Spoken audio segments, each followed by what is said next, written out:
There's so much more to go into there. Maybe we can take that offline, Logan, and between you and me and Bob and anyone else, we Sure. can talk a little bit more about how to explode some of those areas because that's I'm happy to help. and like Bob said, I think some of it's very new to us, even though we're trying to gather steam on this SDR stuff. So I'm going to move right into this because I've got a hard stop coming up. Um, I have a slide that basically describes our SDR activities. We have begun with the Cowtown demonstrations that we did in January. There's quite a bit of work that's gone on. I know that Steve is here. Um, there's so many, I'm going to have a hard time naming them all. Al Ward actually did the testing of a lot of the material that we've put forth in terms of creating Ubuntu and Lubuntu Dragon OS environments on USB sticks and also in Oracle VM. Um, just a lot of effort has gone in. I know I've spent many hours in the last 2 weeks building presentations and rehearsing them and then delivering them. And so this is kind of a little short session, and it just talks about the universal radio hacker and ethical hacking that I wanted to throw together more as um, a sidebar to our SDR studies, which are much more technical and in terms of math and theory of SDR and DSP. So we'll move on here. We'll talk about what it is. Universal Radio Hackers, but first of all, it's built into Dragon OS. So we've heard that mentioned a few times today. I'm not going to try to explain that today, but if you've been in the SDR bunch of people that have been studying this, then you know what Dragon OS is. It is built in. It's a tool to receive, analyze, and potentially retransmit a signal if you have a if you have a SDR radio that can transmit. It supports most of the current SDR radios, RTL, SDR, HackRF, Pluto, AirSpy, many others, probably another 15 besides that, those that I've listed. It runs on Linux, Mac OS, and Windows. It has an automatic demodulation provision or feature that tries to identify the modulation. It also has decode parameters that you can customize. Um, and this is where I was tying in the AI, because if you look at the wiki on this thing, you'll find that there's people that are dropping the protocol signatures into the wiki all the time. So there's just it's crowdsource, and so there's thousands and thousands of people that are doing this, and some of them are researching it for professional reasons. They might not share their results. Some are being paid to research the security gaps and openings. They may not share their results, but there's plenty of others that are sharing their results. And it would be like somebody publishing the secrets on how to open the car door on your Mercedes. Think about that. And so this information is becoming freer and open and out there on the wiki. So modulation identification is being augmented by AI, and there are ways to customize the decode parameters on your own manually in this tool. We're talking about a single program that is this tool.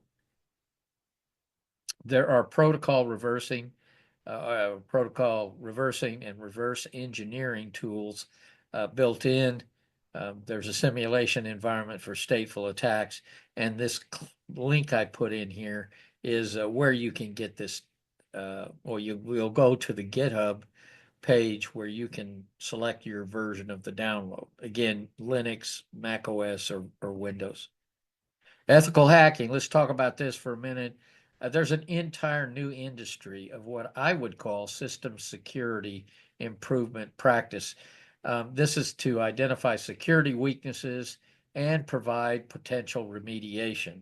And this involves a lot more than just systems that are RF based.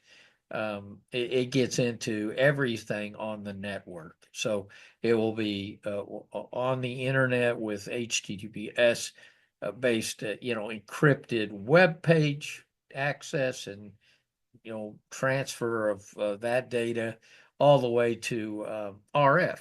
So we're going to talk about RF because that's where we're interested in. There's a thing called Bug Bounty Hunter. It's a thing. It's not brand new. It's been around a little while. And there are people that are bug bounty hunters. And their job is, to go out and find these gaps in the system's security. There's a tutorial here. I put a link in here. You're going to have a full pot of coffee to go through this. It's very comprehensive, but it is worthy for me to refer to our constituents here because it is worth the 3 hours that I spent looking at it. Of course, half of that time I was driving, but it really went from 0 to 60 on the whole 9 yards. So I just wanted to show this one slide before we get into the demo. And this is kind of funny that you've actually got a course here by Udemy, and it's maybe it's not funny, but there's been 2,000 people pay this $60 fee in order to learn about the HackRF1 PortaPack, which is a slightly different adaptation of the HackRF1. And it's more inclined to be used by somebody that's going to walk around or drive around and do penetration testing. So I mentioned it here, and there's a slide here. In fact, my entire presentation is in case you have interest in this area. You never know who was looking at this or watching this. I would really like to reach the young people, the people that are either just starting their career or have career ambitions, because this could be an area that you really excel in and be very rewarding for you for years to come. So when it comes down to me, I had a bunch of devices. There's some garage door openers here on the left and the right. And then in the middle is a 300 megahertz um, transmitter that basically has to do with window opening and door opening alarms. And I ran these all through Universal Radio Hacker to just see what the signatures look like, what the digital modulation looked like.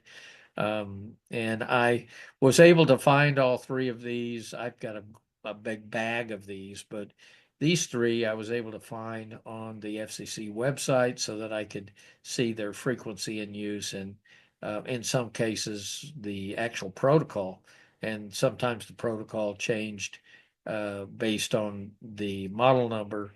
And then some of these have switch banks in them, the little rocker arm switches, where you can, push number one down and push all the other ones up. Directly affects the digital signature of what it modulates when it transmits. You have to go through a syncing operation with the target device to tell it to, open its front end and then take a signal from your remote control.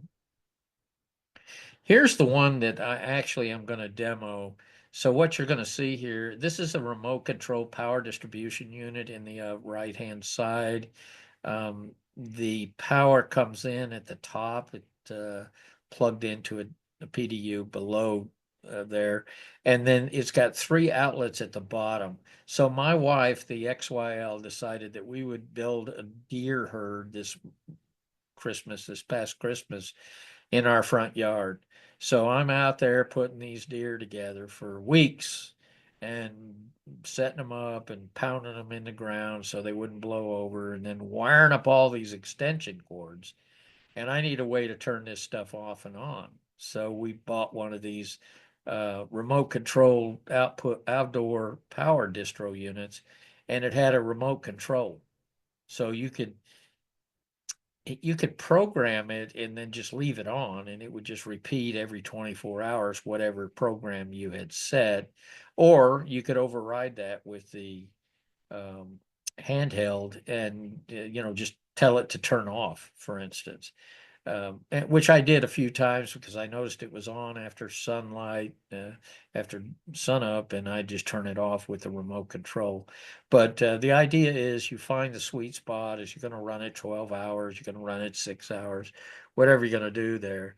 And you remember these in the old days, we'd have a rotating wheel that would ratchet, and you would move it around clockwise until you found the right start time, and then you would slide a slider to tell when to cut it off. And this is the modern equivalent of that.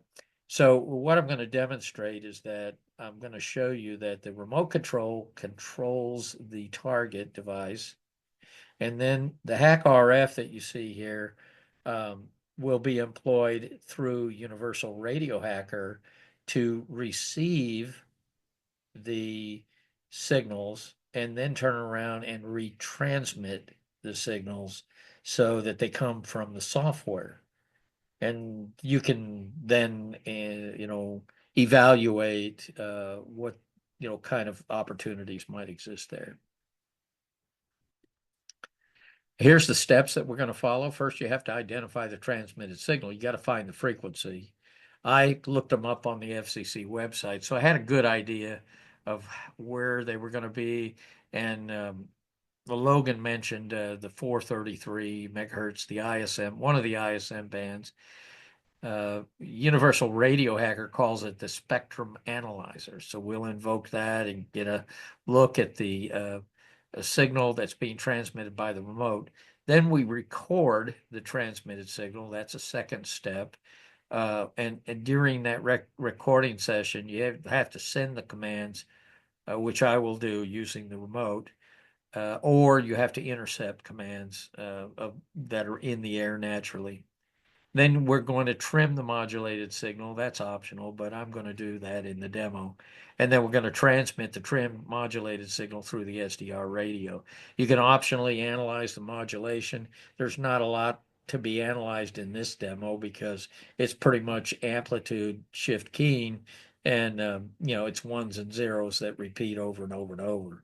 But it is something to burn some time if you want to play with something like this. All right, let's see if this thing will play and if we can hear it over the air or over the Zoom. Okay, to get started, I'm just going to cycle the remote control. The target device is in the off mode, but I'm going to just turn it on and then go through some of these hourly settings in kind of a random order, and then turn it back off. Okay, so that's the remote control version of that.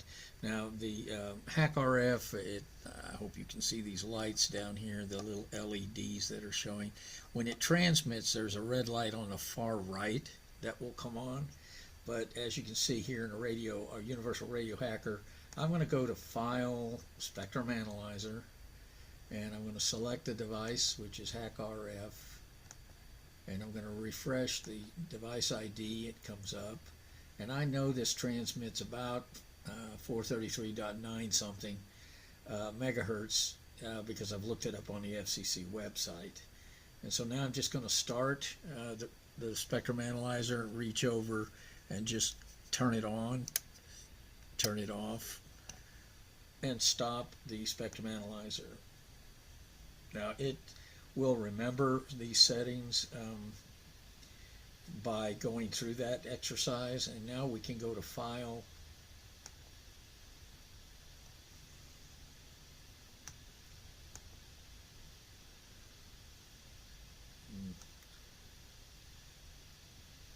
File, Record Signal, and I'm not going to refresh this ID. I've seen it crash when you try to do that.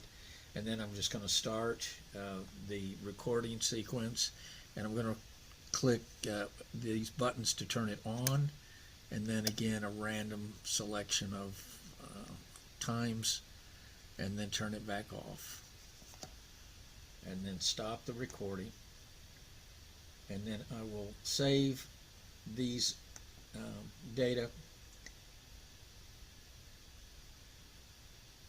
on the default settings here for the save, and then I will close out this window. When you close out that window, you're presented with this frequency domain kind of, or it's a time domain of the bursts where you touch the keys.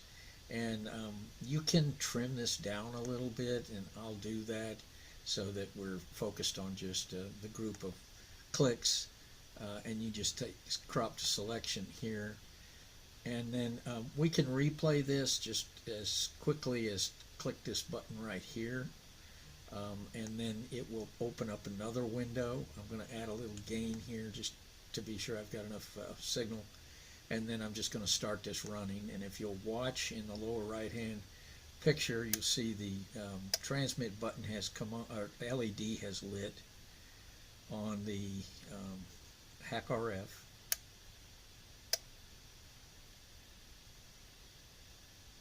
And you can see the target remote device is cycling just as if I'd pressed the keys on there. So the first button press is a turn on, and then the last button press is a turn off. So I'm going to just to further demonstrate this, I'm just going to cut out all these others in between, and that's a delete selection. And now I've just got the start and stop, or on and off sequences here. So let's just start this running, and you see turn on, turn off, turn on, turn off, turn on, turn off. Okay, and so you can dive into some of this a little bit more, such as right here. We could take a look at the very beginning of this. Well, we probably should zoom in first because there's a lot going on here. And you can see this is definitely kind of a digital, and this pattern repeats over and over and over.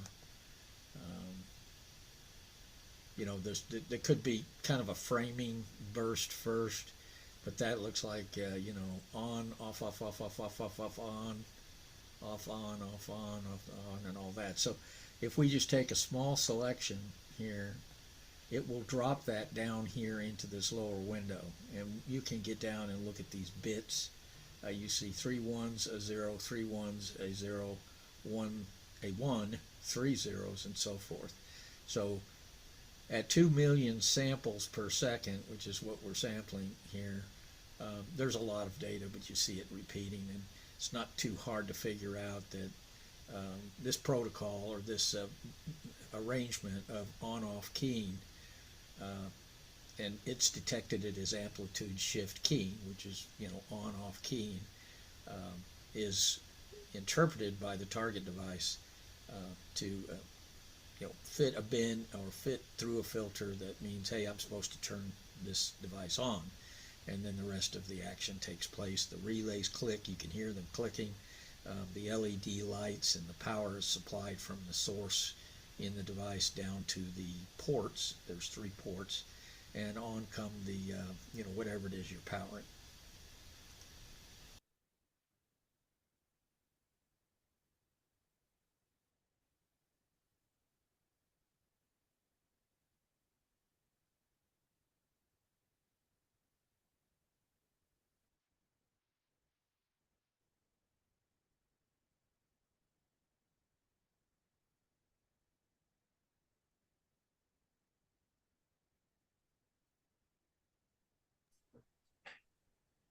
Jim, we lost your audio level went down earlier, and now we're not hearing you if you're talking to us.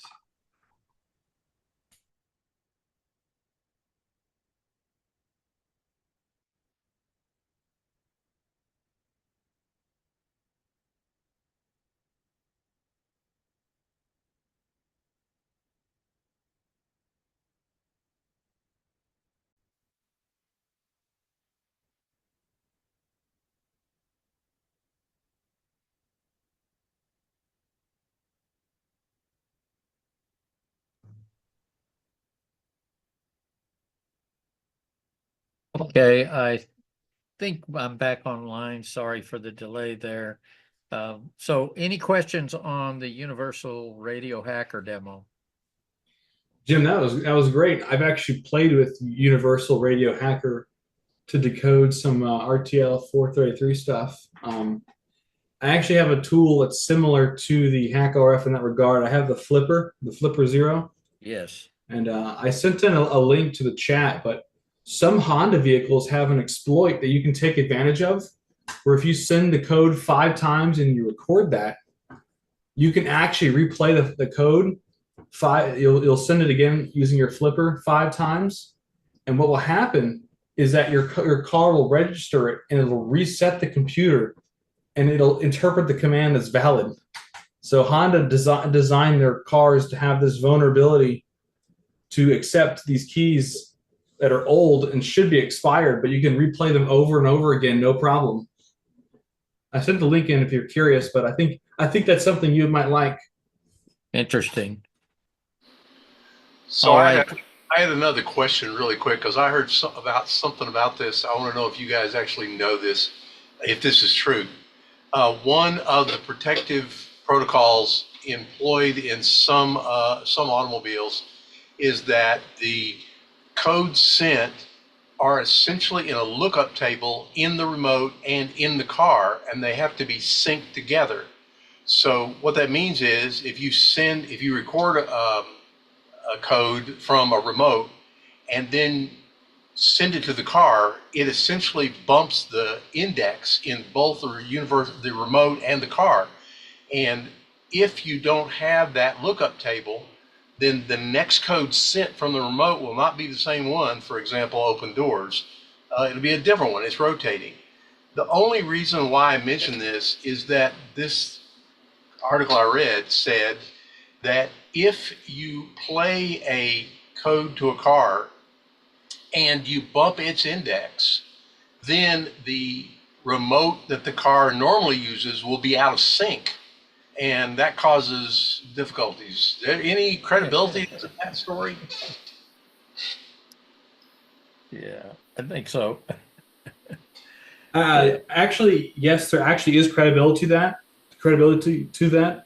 You can actually desync your controller from your car, but that's not the case with this Honda exploit. It's only for those select models. But yes, you can desync your controller. But yet your key fob will work. You'll send if you transmit when your car can't hear your apologies. Your car can't hear. Your car will automatically catch up to the next key that it can receive, but it'll null all the keys before that transmission, if that makes any sense. I know the security protocols on ways that, for example, logging into remote businesses, we always carried a fob with us that had a rotating index that you had to enter that code every time. But I guess the real question is, if, for example, somebody took one of these hack devices, and yeah, I've got a flipper also. I think they're a very cool device. And you go down the street, if you were recording things, if you randomly play those, what you run the risk is you're unsyncing automobiles in the neighborhood, and that would cause all kinds of difficulties for your neighbors, maybe.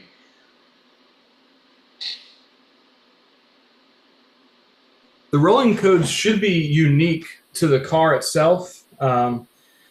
You won't be able to desync unless you capture that car's specific transmission, but you can desync them. Certain cars that are not vulnerable, like Honda, can be desynced. Doing this over and over again, yes, you'll have to repair it. And I think that's what Honda intended by pressing the key 5 times, is to kind of get it resynced without having to go to the dealership and get that fixed. But to me, that's still an exploit nonetheless. And for the average person, if you were to go record somebody's fob and then go play that for them, if you unsync them unbeknownst to them, that means the average person ends up with a trip to the dealership. Basically, that's essentially correct, yes. All right. Thank you. I appreciate it. Verify that, you read so much junk on the internet. Who knows whether it's real or not?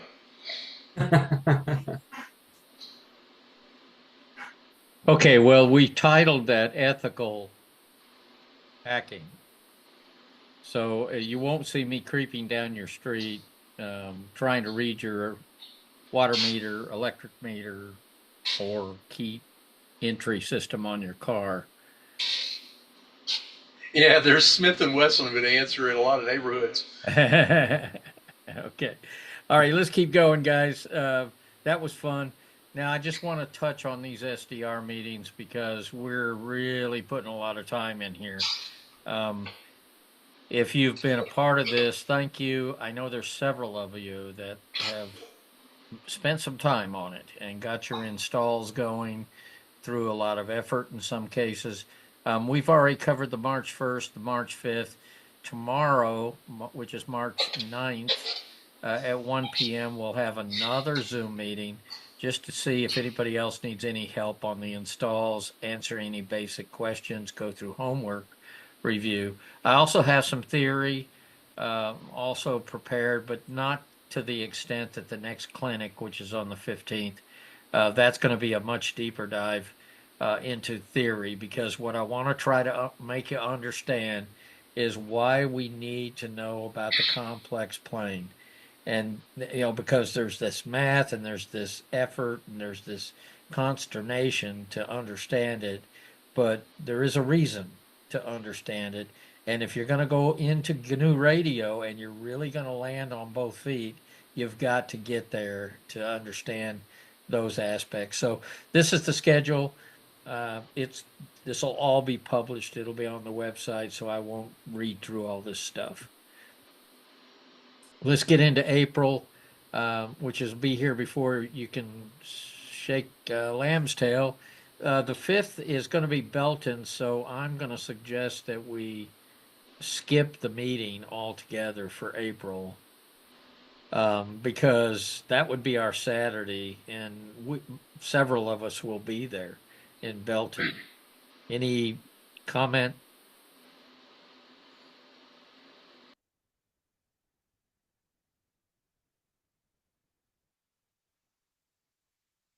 Hearing none, then let's go move on to the 6th.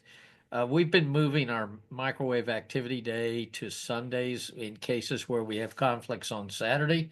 So I'm proposing that we have our MAD day on the 6th, which would be a Sunday of April.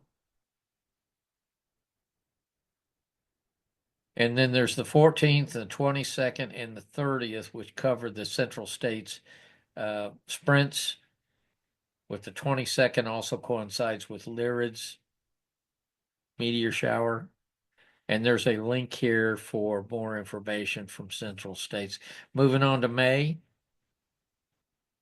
The 3rd of May would be the first Saturday. That's our day that we're trying to stay aligned with the rest of the central United States as to a MAD day, a microwave activity day.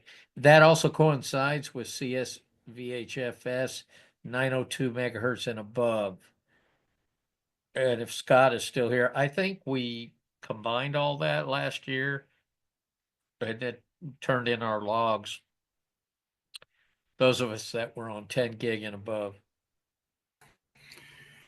Right. And I think that also coincides with the SBMS activity weekend or contest as well. Wow. Okay. Well, if you don't mind, maybe you could remind us when we get there to turn in our logs to both areas. You did that last year. Yeah, I'll do that. Thank you. And then the 10th would be a May Zoom meeting. I misspelled this, but it coincides with the CS-VHF 50 megahertz sprint. Do you think it's okay for us to schedule a Zoom meeting even though that sprint's going on?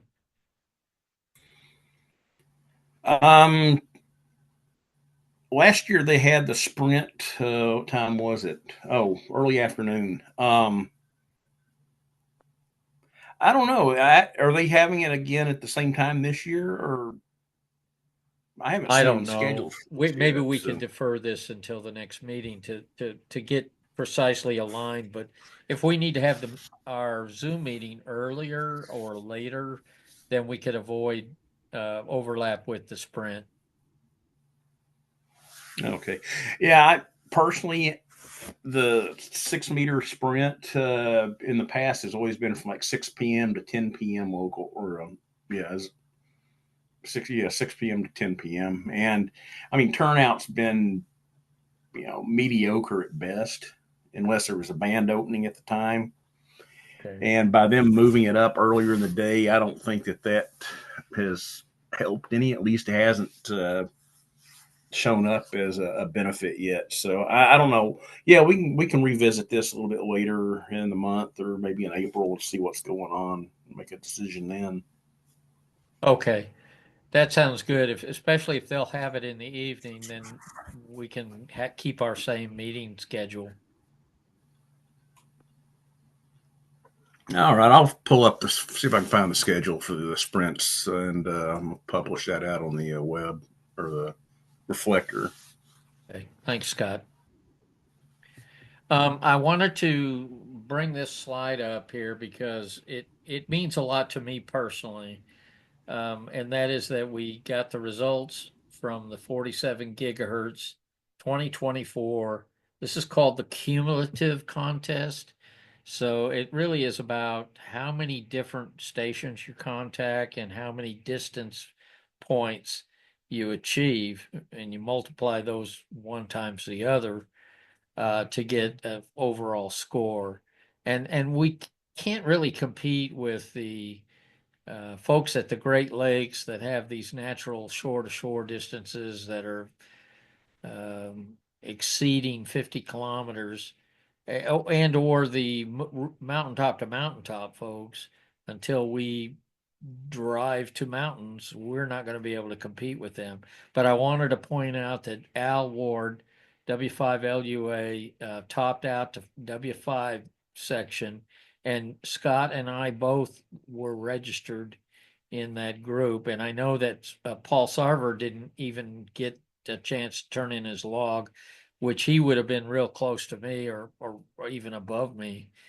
So we would have had 4 W5s in this result, which is quite good.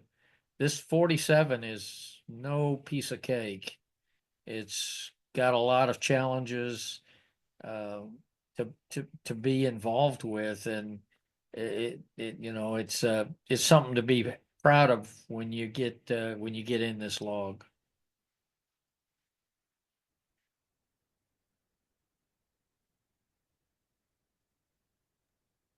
Yeah, Jim, this is Al. Yeah. Hey, yeah, I think I look at it just from the standpoint of trying to better what we did last year, and of course, right now we're having difficulty gaining any momentum this year, with conditions, but that's the challenge for us, and I think it's if we can even keep track of our stats of our members, or at least the ones that we talk to, and I know that includes other states as well. But to me, that's the important thing, and even keeping track of what we do on 24 gigahertz might not be a too bad a thing to do, and just do it for our group. Yep, I like that idea. 24 has also got its challenges, and we should start tracking that in similar fashion.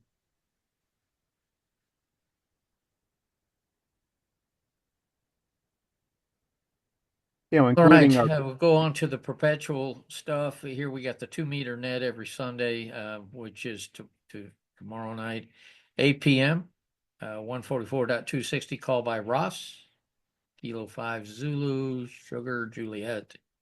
6 meter Hoot Owl net is tonight. It's on Saturdays at midnight, 50.125. Call by Al, W5 Romeo Lima Golf. There's the NTMS lunch, which has regular attendance at Tuesday, 11:30 a.m. Central Time, Texas Smokehouse Barbecue in Richardson. And then the activity nights on 144s on Monday, 222s on Tuesday, 432s on Wednesday. And then we try to shoot for the first Saturday of the month. We've already talked about that for Microwave Activity Day. If you're subscribed to the NTMS Reflector email at NTMS Groups.io, then you're getting regular notification of our activities. Now I'll call for any old business. Hey, Jim, Scott. I just found the schedule for the sprints for the 50 megahertz sprints, May 10th at 2300 Zulu through May 11th at 0300 Zulu. So no conflict with the meeting. All right, that sounds good. I'll adjust the schedule accordingly. Any new business to be discussed? I do have one question. This is Wes. I put a note on my phone way back last year about the Zoom bill coming up. Well, actually, I think it's Monday. I haven't seen any notice from them. Have you or Jim? Have you or Bob seen something from them? I haven't seen it, but it might have come in, and I get so much email from them trying to advertise other things or get you to do other things. I'll take a look though and see if I can find it, but we could probably just log in and look at it and see. Well, yeah, and that may have been what the note was for me to do. I just made a note so it wouldn't be forgotten about. So. Okay, Wes, you need the login information, right? Well, that would be good too. You can just email it to me or text me. Okay, yep. I saw an email from you. I was confused, thinking maybe you were part of the group that didn't know how we were meeting today. But I asked that. I was part of that group, and I asked that question. Yeah, we'll send you the credentials so you can get logged on, and all right. Either Bob or I can certainly help you with any question around that. Okay, thank you. You bet. And any other topics that we need to talk about now?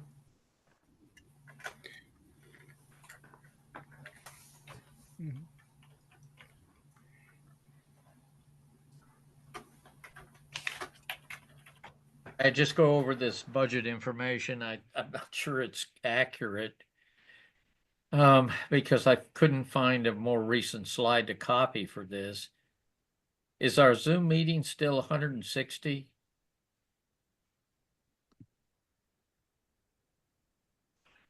Well, that's part of what I don't know. Yeah, so with the Zoom. I don't know the exact number myself, but that sounds pretty close to right. But that'd be a different bill from the Blue Host bill.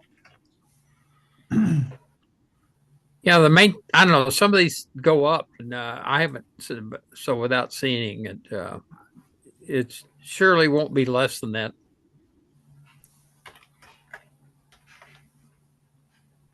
Okay, so what we probably should do is just take this offline and be sure I've got this slide right. So I'll work with you, Bob and Wes, and we can just go through this and be sure, because I don't think the PO box is still 146. No, it was almost 200 back last November.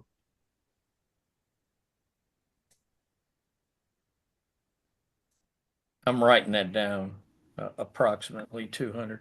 But I'll get with you offline and we'll go through this and get this slide up.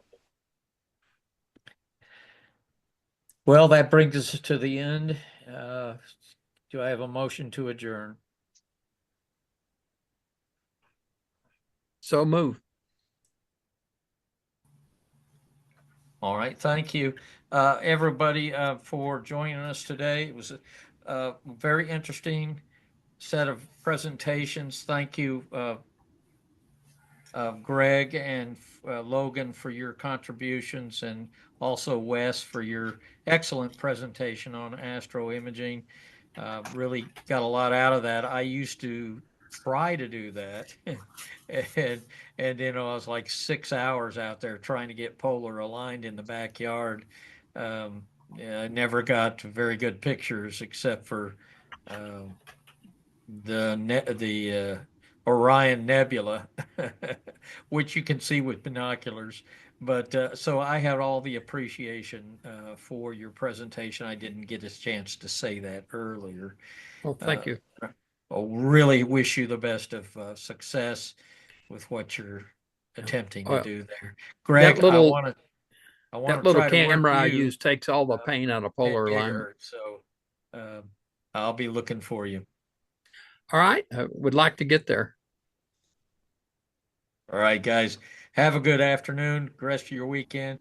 For you SDR types, we do have a meeting tomorrow, and hopefully you can join us.